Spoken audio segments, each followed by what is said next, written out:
Police സേനയിലെ അധോലോക സംഘം ആഭ്യന്തരമന്ത്രി രാജിവെക്കുക എന്ന മുദ്രാവാക്യമുയർത്തി യൂത്ത് കോൺഗ്രസ് ജില്ലാ കമ്മിറ്റി മലപ്പുറം SP ഓഫീസിലേക്ക് നടത്തിയ മാർച്ചിൽ സംഘർഷം. പ്രവർത്തകർക്ക് നേരെ പോലീസ് ജലപീരങ്കി പ്രയോഗിച്ചു. നിരവധി പ്രവർത്തകർക്ക് പരിക്കേറ്റു.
പമ്പണ്ടയോടെയാണ് യൂത്ത് കോൺഗ്രസ് പ്രവർത്തകരുടെ SP ഓഫീസ് മാർച്ച് ആരംഭിച്ചത്. പോലീസ് സേനയിൽ അധോലോക സംഘം പ്രവർത്തിക്കുന്നുണ്ടെന്നും ആഭ്യന്തരമന്ത്രി രാജിവെക്കണമെന്നും പോലീസ് ക്രിമിനലുകളെ പുറത്താക്കണമെന്നും ആവശ്യപ്പെട്ടായിരുന്നു SP ഓഫീസ് മാർച്ച്.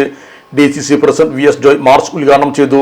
സ്വർണ്ണക്കടത്ത് നടത്തുന്ന CPM-ലെ 2 അധോലോക ഗ്രൂപ്പുകൾ തമ്മിലുള്ള അധികാര വടംവലിയാണ് PV അൻവറിന്റെ വെളിപ്പെടുത്തലായി പുറത്തുനിന്നും മാർച്ച് ഉദ്ഘാടനം ചെയ്ത DCC president advocate VS Joy പറഞ്ഞു. ഏറ്റവും വലിയ കള്ളനായ പിണറായി വിജയന്റെ കീഴിലാണ് CPM ഫ്രാക്ഷൻ, പോലീസ് ഫ്രാക്ഷൻ എന്നീ അധിലോക സംഘങ്ങൾ പ്രവർത്തിക്കുന്നെന്നും അദ്ദേഹം പറഞ്ഞു. തുടർന്ന് പിരിഞ്ഞു പോകാതിരുന്ന പ്രവർത്തകർ നേരെ പോലീസ് ജലപീരങ്കി പ്രയോഗിച്ചു. ഇതിനിടെ പോലീസ് ഒരു പ്രവർത്തകനെ മർദ്ദിച്ച് വാഹനത്തിൽ കയറ്റിയതാണ് സംഘർഷത്തിലേക്ക് നയിച്ചത്. പോലീസ് നടപടി ജോയിയുടെ നേതൃത്വത്തിൽ യൂത്ത് കോൺഗ്രസ് പ്രവർത്തകർ പ്രതിഷേധിച്ചു. അറസ്റ്റ് ചെയ്ത പ്രവർത്തകനെ വിടാൻ തയ്യാറാകാത്ത പോലീസ് നടപടിയിൽ പ്രതിഷേധിച്ച് തുടർന്ന് പാലക്കാട്, കോഴിക്കോട് ദേശീയപാത യൂത്ത് കോൺഗ്രസ് പ്രവർത്തകർ ഉപരോധിച്ചു. ഉപരോധത്തിന്റെ പോലീസ് വീണ്ടും ബലപ്രയോഗമായി എത്തി. മുഴുവൻ പ്രവർത്തകരും ബലം ഉപയോഗിച്ച് പോലീസ് അറസ്റ്റ് ചെയ്ത് നീക്കി. സംഘർഷത്തിൽ 10ഓളം യൂത്ത് കോൺഗ്രസ് പ്രവർത്തകർക്ക് പരിക്കേറ്റു. നമ്മുടെ സംതൃപ്തിയേക്കാൾ വിലപ്പെട്ടതാണ് നമുക്ക് വേണ്ടപ്പെട്ടവരുടെ സന്തോഷം.